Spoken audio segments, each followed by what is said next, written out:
E a nota do Douglas, 55 pontos, em razão dele ficar de lado no touro. Rodeio, Bom Carlos Steffi, belíssima calçados. Também a do Baiano, o Baiano e o André, o grande potência. Aliança Transportes, você, Thiago. Só me permite aqui dizer que a nota dele foi 55, sem direito ao repete, porque não foi culpa do touro, ele ficou de lado. E o Sartori e o Sérgio Roberto estão seguindo o critério de 70 pontos para o Rewrite. Esse touro segura.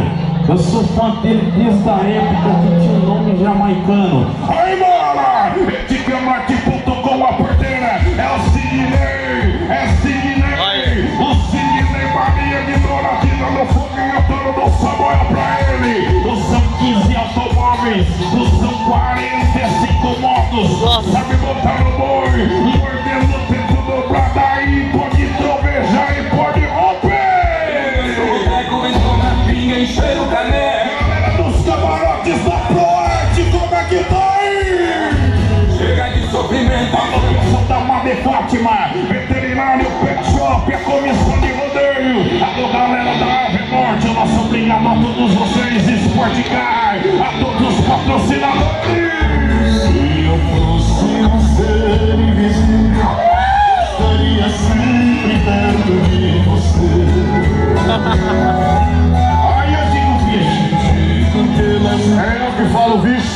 sou eu que falo, vixe. É nós do pendrive. Vai vendo, Vai vendo a nota. filho, a porteira Sidney, Carlos olha contra, o boi é dono demais.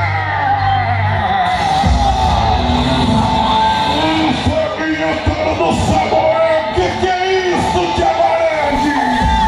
Rapaz, o replay não pegou ele no chão, mas que pulo. Ele deu um pulo lá em Japurá e voltou pra cá em Umuarama. Verdade que deu na Sidney, rapaz, deixou desconsolado. Olha olhando pro touro. Rapaz, Sidney Maria tá com saúde, pronto pra outra, meu bem. É, o trem é diferente, o trem é bonito, o trem é arrojado. Gente, atenção, o Daniel, só um minutinho, eu tô lá do